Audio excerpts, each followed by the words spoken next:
ചെറിയ ബിസിനസ് തുടങ്ങണമെന്ന് ആഗ്രഹമുണ്ടോ? തയ്യൽ unit, food business, catering, beauty parlour, ചെറിയ കട, കൃഷി, മൃഗസംരക്ഷണം, എന്ത് വേണമെങ്കിലും തുടങ്ങാം, പക്ഷേ പണം വേണം. എല്ലാവരുടെയും ഏറ്റവും വലിയ പ്രശ്നം എന്താണ്? ബാങ്കിൽ പോയാൽ ലോൺ കിട്ടുമോ?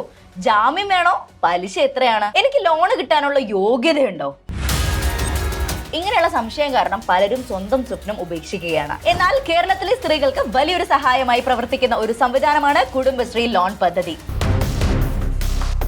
2026 കുടുംബശ്രീ വഴി വിവിധ വായ്പാ സൗകര്യങ്ങൾ ലഭ്യമാണ്. ഇന്ന് ഈ വീഡിയോയിൽ നമ്മൾ നോക്കാൻ പോകുന്നത് കുടുംബശ്രീ ലോൺ എന്താണ്, ആർക്കൊക്കെ ലഭിക്കും, എത്ര രൂപ വരെ വായ്പ കിട്ടും, പലിശ എത്രയാണ്, അപേക്ഷിക്കേണ്ടത് എങ്ങനെ, ലോൺ കിട്ടാൻ നിങ്ങൾ ശ്രദ്ധിക്കേണ്ട കാര്യങ്ങൾ എന്തൊക്കെ. സോ ഈ വീഡിയോ അവസാനം വരെ കാണാൻ നിങ്ങൾ ശ്രമിക്കുക. കാരണം വീഡിയോയുടെ ഏറ്റവും അവസാനത്തിൽ ലോൺ അപേക്ഷ ചില ആളുകൾക്ക് നിരസിക്കപ്പെടുന്നുണ്ട്. സോ അതിനുള്ള പ്രധാന കാരണവും ഞാൻ വളരെ വ്യക്തമായിട്ട് പറയുന്നുണ്ട്. Welcome to another video of Boswala Malayalam YouTube channel. ഞാൻ നിങ്ങളുടെ അജ്ന. അപ്പോൾ ഞാൻ സ്ഥിരമായിട്ട് പ്രേക്ഷകരോട് പറയുന്നത് പോലെ ചാനൽ സബ്സ്ക്രൈബ് ചെയ്യാതെയാണ് വീഡിയോ കാണുന്നതെങ്കിൽ എന്താണ് നോക്കി നിൽക്കുന്നത്? പെട്ടെന്ന് പോയിട്ട് സബ്സ്ക്രൈബ് ചെയ്യൂ കേട്ടോ. കാരണം ഇതുപോലെയുള്ള ഒരുപാട് ഇൻഫോർമേറ്റീവ് കോണ്ടന്റ്സ് ആണ് നമ്മൾ ഈ ഒരു ചാനലിലൂടെ നിങ്ങൾക്ക് മുൻപിൽ എത്തിക്കുന്നത്. അപ്പോൾ നമുക്ക് സമയം കളയാതെ ഇന്നത്തെ വീഡിയോയിലേക്ക് കടന്നാലോ.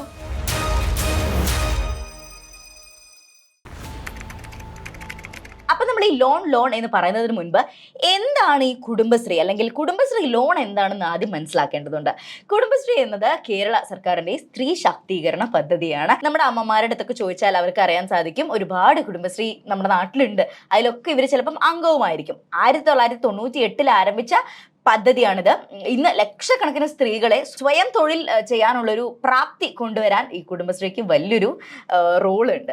കുടുംബശ്രീയിലെ അംഗങ്ങൾക്ക് ചെറിയ ബിസിനസ് തുടങ്ങാൻ അല്ലെങ്കിൽ നിലവിലുള്ള ബിസിനസ് കുറച്ചും കൂടി വികസിപ്പിക്കാൻ, സ്ത്രീകളുടെ വരുമാനം വർദ്ധിപ്പിച്ച് അവരെ ഇൻഡിപെൻഡന്റ് ആക്കാൻ ഒരുപാട് ലോൺ സഹായങ്ങൾ കൊടുക്കാൻ ഇതെല്ലാം കുടുംബശ്രീ വഴി ലഭ്യമാകുന്നുണ്ട്. പ്രധാനമായി ഇത് ലഭിക്കുന്നത് അയൽക്കൂട്ടം അംഗങ്ങൾ വഴിയാണ്. അതായത് വ്യക്തിപരമായി നേരിട്ട് ബാങ്കിൽ പോയി അപേക്ഷിക്കുന്ന രീതിയല്ല ഇവിടെ പലപ്പോഴും. അപ്പൊ ഈ ഒരു ലോൺ കിട്ടണമെങ്കിൽ ആദ്യം നിങ്ങൾ ഒരു കുടുംബശ്രീയിലെ അംഗമായിരിക്കണം. അപ്പൊ 2026 കുടുംബശ്രീ മുഖേന ലഭിക്കുന്ന പ്രധാനപ്പെട്ട വായ്പകൾ എന്തൊക്കെയാണെന്ന് നോക്കിയാലോ. പ്രധാനമായി 4 തരം വായ്പകളാണ് ഉള്ളത്. അതിൽ ഒന്നാമത്തെന്ന് പറഞ്ഞാൽ ലിങ്കേജ് ലോൺ എന്നൊക്കെ പറയും. ബാങ്കുകളുമായി ബന്ധപ്പെട്ട് അയൽക്കൂട്ടങ്ങൾക്ക് നൽകുന്ന ഒരു വായ്പയാണിത്. ഗ്രേഡിംഗ് അനുസരിച്ച് 5 ലക്ഷം മുതൽ 20 ലക്ഷം രൂപ വരെ ഒരു അയൽക്കൂട്ടത്തിന് ലഭിക്കും. സോ അതിലുള്ള മെമ്പേഴ്സിനൊക്കെ എടുക്കാൻ സാധിക്കും. ഇനി രണ്ടാമത്തെ ഒരു ലോൺ ടൈപ്പ് എന്ന് പറയുന്നത് സഹായ വി ഹെൽപ്പ് ലോൺ, ജനകീയ വായ്പകൾ. ഓക്കെ, അതെന്ന് പറഞ്ഞു കഴിഞ്ഞാൽ ഓരോ കുടുംബത്തിന്റെയും അത്യാവശ്യം ഘട്ടങ്ങളിൽ, അതായത് ഇപ്പം എന്തെങ്കിലും ഒരു ചികിത്സ, വിദ്യാഭ്യാസം, ഇങ്ങനെയുള്ള സമയങ്ങളിലൊക്കെ കൊടുക്കുന്ന ചെറിയ വായ്പ ഉണ്ടല്ലോ, അതിനാണ് നമ്മൾ ഈ ഒരു സഹായ വി ഹെൽപ്പ് ലോൺ എന്ന് പറയുന്നത്. ആൻഡ് മൂന്നാമത്തെ എന്ന് പറഞ്ഞാൽ സ്വയം തൊഴിൽ വായ്പകൾ അഥവാ സെൽഫ് എംപ്ലോയ്മെന്റ് ലോൺസ്. ഒരു സംരംഭം തുടങ്ങാൻ, ഇതാണ് ഞാൻ തുടക്കത്തിൽ പറഞ്ഞത്. ഓക്കെ, ഒരു ബിസിനസ് തുടങ്ങാൻ ആഗ്രഹിക്കുന്നവർക്ക് വേണ്ടിയുള്ളതാണ് ഈ ഒരു ലോൺ എന്ന് പറയുന്നത്. ഉദാഹരണം ഇപ്പം മൈക്രോ എന്റർപ്രൈസ് പ്രോഗ്രാംസ്, കുഞ്ഞു കടകള്, ഒരു തയ്യൽ ഷോപ്പ്, അങ്ങനെ എന്തെങ്കിലും കുഞ്ഞതായിട്ട് നമുക്ക് സ്റ്റാർട്ട് ചെയ്യണമെങ്കിൽ കൊടുക്കുന്ന ലോണിന്റെ പേരാണ് സ്വയം തൊഴിൽ വായ്പകൾ എന്ന് പറയുന്നത്. ഇനി നാലാമത്തെ ടൈപ്പ് ഓഫ് കുടുംബശ്രീ ലോൺ എന്ന് പറയുന്നത് പ്രത്യേക വായ്പാ പദ്ധതികളാണ്. അതായത് സബ്സിഡിയോടെ ലഭിക്കുന്ന ജീവന ജ്യോതി അഗ്രികൾച്ചർ ലോണുകളൊക്കെയാണ് ഇതിന്റെ അണ്ടറിൽ വരുന്നത്. അപ്പൊ ഇതാണ് ഒരു 4 ടൈപ്പ് കുടുംബശ്രീ കൊടുക്കുന്ന ലോണുകൾ എന്ന് പറയുന്നത്. അപ്പൊ പലരുടെയും സംശയം ഇതാണ്, കുടുംബശ്രീ വഴി എത്ര രൂപ വരെ ലോൺ കിട്ടും എന്നുള്ളത്. ഇത് പദ്ധതിയെയും അതേപോലെ തന്നെ നിങ്ങളുടെ ബാങ്കിനെയും നിങ്ങളുടെ ഗ്രൂപ്പിന്റെ യോഗ്യതയെയും ആശ്രയിച്ചിട്ടായിരിക്കും എനിക്ക് ഇപ്പം ഇത്ര എമൗണ്ട് കിട്ടും എന്നുള്ളത് ക്ലാരിറ്റിയോടെ പറയാൻ സാധിക്കില്ല. ഓക്കെ, ചെറിയ വായ്പകൾ മുതൽ വലിയ സംരംഭ വായ്പകൾ വരെ ലഭിക്കുന്ന സംവിധാനങ്ങളുണ്ട് ഇപ്പൊ നിലവിൽ. ചില പദ്ധതികളിൽ 50,000 രൂപ, അതേപോലെ 1 ലക്ഷം, 5 ലക്ഷം, 10 ലക്ഷം വരെ വായ്പാ സാധ്യതകളുണ്ട്. അപ്പൊ ഇതൊക്കെ അറിയാതെ പോകുന്നതാണ് പലരുടെയും പ്രശ്നം. അപ്പൊ ഇനി കുടുംബശ്രീയിൽ നിങ്ങൾ അംഗത്വമുണ്ട്, നിങ്ങൾക്ക് ലോൺ വേണമെങ്കിൽ ഞാൻ ഈ മുകളിൽ പറഞ്ഞ 4 ലോൺ ടൈപ്പിലുള്ള ലോണുകൾ അവൈലബിൾ ആണ്. അപ്പൊ അതിന്റെ നിങ്ങളുടെ എലിജിബിലിറ്റിയും കാര്യങ്ങളൊക്കെ ചെക്ക് ചെയ്ത് നിങ്ങൾക്ക് എടുക്കാൻ സാധിക്കും. ഞാൻ ഇപ്പൊ ഈ പറഞ്ഞ എമൗണ്ടുകളൊക്കെ എല്ലാവർക്കും ലഭിക്കുമെന്ന് വിചാരിക്കരുത്. ഓരോരുത്തരുടെ എലിജിബിലിറ്റിയും അതുപോലെ നിങ്ങളുടെ കുടുംബശ്രീയും നോക്കിയിട്ടായിരിക്കും. ബാങ്ക് എപ്പോഴും പരിശോധിക്കുന്നത് എന്താണെന്ന് വെച്ച് കഴിഞ്ഞാൽ നിങ്ങൾക്ക് തിരിച്ചടവിനുള്ള ശേഷിയുണ്ടോ, അതുപോലെ ഗ്രൂപ്പിന്റെ ഈ കുടുംബശ്രീ ഗ്രൂപ്പിന്റെ പ്രവർത്തനം എന്താണ്, അതുപോലെ മുൻ വായ്പകളുടെ തിരിച്ചടവ് ചരിത്രം, ഇപ്പം ലോൺസ് ഒക്കെ എടുത്തിട്ട് തിരിച്ചടയ്ക്കാതെ വന്നിട്ടുണ്ടോ, അങ്ങനത്തെ കാര്യങ്ങളൊക്കെ. പിന്നെ നിങ്ങളുടെ ബിസിനസ് പദ്ധതി എന്താണ്, എത്രത്തോളം സക്സസ്ഫുൾ ആവും, ഇതൊക്കെയാണ്. ഓക്കെ, ശരി. ഇനി ആരൊക്കെയാണ് ഈ ലോണുകൾക്ക് അർഹർ എന്ന് നോക്കിയാലോ. ആദ്യമായിട്ടുള്ളൊരു കാര്യം അംഗത്വം. നിങ്ങൾ ഏതെങ്കിലും ഒരു കുടുംബശ്രീ അയൽക്കൂട്ടത്തിൽ കൃത്യമായിട്ട് പ്രവർത്തിക്കുന്ന, വെറുതെ പോയിട്ട് പേര് കൊടുത്ത് പോന്നിട്ട് കാര്യമില്ല, നിങ്ങൾ അതിൽ കൃത്യമായി പ്രവർത്തിക്കുന്ന ഒരു അംഗമായിരിക്കണം. രണ്ടാമത്തെ കാര്യം എന്ന് പറഞ്ഞാൽ ഗ്രേഡിങ്. നിങ്ങൾ ഉൾപ്പെടുന്ന അയൽക്കൂട്ടത്തിന് A അല്ലെങ്കിൽ B ഗ്രേഡ് ഉണ്ടായിരിക്കണം. അതായത് ആഴ്ചതോറുള്ള മീറ്റിങ്ങുകൾ, കൃത്യമായിട്ടുള്ള ഒരു സമ്പാദ്യം, ദാറ്റ് ഇസ് ഒരു വീക്ക്ലി ഒരു എമൗണ്ട് നിങ്ങൾ എടുത്തു വെക്കുന്ന രീതിയിൽ, അതേപോലെ ലോൺ തിരിച്ചടവ് എന്നിവയെല്ലാം വളരെ കൃത്യമായിരിക്കണം. പിന്നെ പഴക്കം, അതായത് പെട്ടെന്ന് പുതുതായിട്ട് രൂപീകരിച്ച അയൽക്കൂട്ടങ്ങൾക്ക് നിശ്ചിത മാസത്തെ അല്ലെങ്കിൽ ഒരു 6 മാസത്തെ ഒരു പീരീഡ് വെക്കും, എന്നിട്ടേ കൊടുക്കുള്ളൂ. ആ ഒരു പ്രവൃത്തി പരിചയം നിങ്ങൾക്ക് ഉണ്ടാകണം. അപ്പൊ പെട്ടെന്ന് തുടങ്ങി കുടുംബശ്രീക്കൊന്നും അങ്ങനെ കിട്ടാൻ സാധ്യതയില്ല.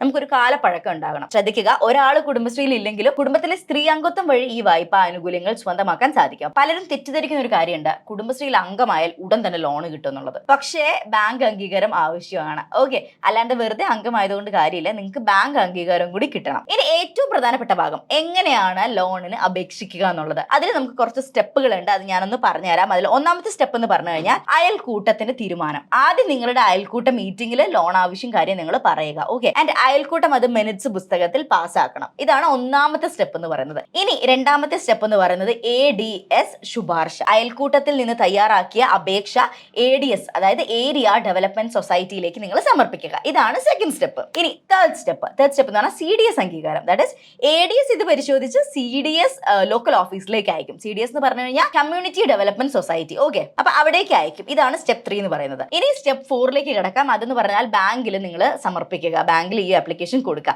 CDS പ്രപ്പോസൽ അംഗീകരിച്ച ശേഷം ബാങ്കിലേക്ക് കൈമാറുക ചെയ്യുക. സോ ബാങ്ക് മാനേജർ വായ്പ അനുവദിച്ച് അയൽക്കൂട്ടത്തിന്റെ അക്കൗണ്ടിലേക്ക് തുക മാറ്റും. സിമ്പിൾ. സോ ഈ 4 സ്റ്റെപ്പിലൂടെ ഈസി ആയിട്ട് നിങ്ങൾക്ക് ലോൺ കിട്ടും. ഇനി എന്തൊക്കെയാണ് ആവശ്യമായ ഡോക്യുമെന്റ്സ് നോക്കിയാലോ.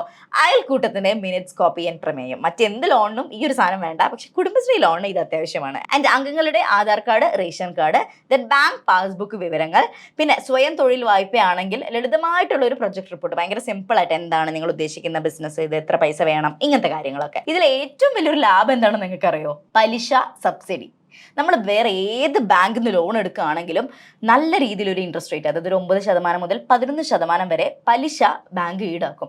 എന്നാൽ കുടുംബശ്രീ വഴി നിങ്ങൾ കൃത്യമായി തിരിച്ചടക്കുകയാണെങ്കിൽ നിങ്ങൾക്ക് സർക്കാരിന്റെ സമാശ്വാസ പലിശ സബ്സിഡി ലഭിക്കും. ഇതിലൂടെ യഥാർത്ഥ ഇൻട്രസ്റ്റ് റേറ്റ് 0% മുതൽ 4% വരെയായിട്ട് കുറയും. ഒന്ന് ആലോചിക്കണേ, നിങ്ങൾ 9-10% കൊടുക്കുന്നതിൽ ഇത് ഏറ്റവും കുറവ് 4% നിങ്ങൾക്ക് എടുക്കാൻ സാധിക്കും. അതായത് സമയം തെറ്റിക്കാതെ അടച്ചാൽ പലിശ ഇനത്തിൽ വലിയൊരു തുക സർക്കാർ തിരികെ നിങ്ങളുടെ അക്കൗണ്ടിലേക്ക് തന്നെ നൽകും. ഇതൊരു നല്ലൊരു കാര്യമാണ്. നമുക്ക് സ്ത്രീകൾക്ക് അധികം പലിശയൊന്നും കൊടുക്കാതെ ലോൺ കിട്ടുകയും ചെയ്യും. ഇനി ഞാൻ തുടക്കത്തിൽ പറഞ്ഞ ലോൺ കിട്ടാൻ നമ്മളെ സഹായിക്കുന്ന ഒരു 5 കാര്യങ്ങൾ, അത് നിങ്ങൾ ശ്രദ്ധിക്കുക കേട്ടോ. അതിൽ ഒന്നാമതായി വരുന്നത് തിരിച്ചടവ് കൃത്യമായി നടത്തുക എന്നുള്ളതാണ്. അതായത് മുൻ വായ്പകളുടെ തിരിച്ചടവ് മോശമാണെങ്കിൽ, നിങ്ങൾ അവിടെ EMI കറക്റ്റ് അടച്ചിട്ടില്ല എന്നുണ്ടെങ്കിൽ പുതിയ ലോൺ ലഭിക്കാൻ ബുദ്ധിമുട്ടാകും. അപ്പൊ ഇത് നിങ്ങൾ ശ്രദ്ധിക്കുക.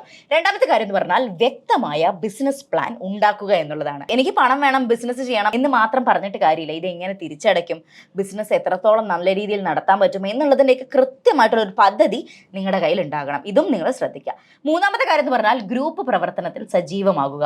കുടുംബശ്രീയിലെ സ്ഥിരമായ പ്രവർത്തനം വളരെ പ്രധാനമാണ്. അതായത് നിങ്ങൾ അതിൽ നിങ്ങൾക്ക് അംഗത്വമുണ്ട്, പക്ഷെ നിങ്ങൾ കാര്യങ്ങളൊന്നും ചെയ്യില്ല, മീറ്റിംഗ്സിനൊന്നും പോവില്ല, ഇങ്ങനെ ഉണ്ടായിട്ട് കാര്യമില്ല. നിങ്ങൾ അതിലൊരു ആക്റ്റീവ് ആയിട്ടുള്ള ഒരു മെമ്പർ ആയിരിക്കണം. ആൻഡ് നാലാമത്തെ കാര്യം എന്ന് പറഞ്ഞാൽ നിങ്ങളുടെ രേഖകളെല്ലാം ശരിയാക്കുക. അതായത് ആധാർ, അതുപോലെ ബാങ്ക് വിവരങ്ങൾ എന്നിവയിൽ തെറ്റുണ്ടെങ്കിൽ അപേക്ഷ വൈകും. അപ്പൊ അത് ശ്രദ്ധിക്കുക.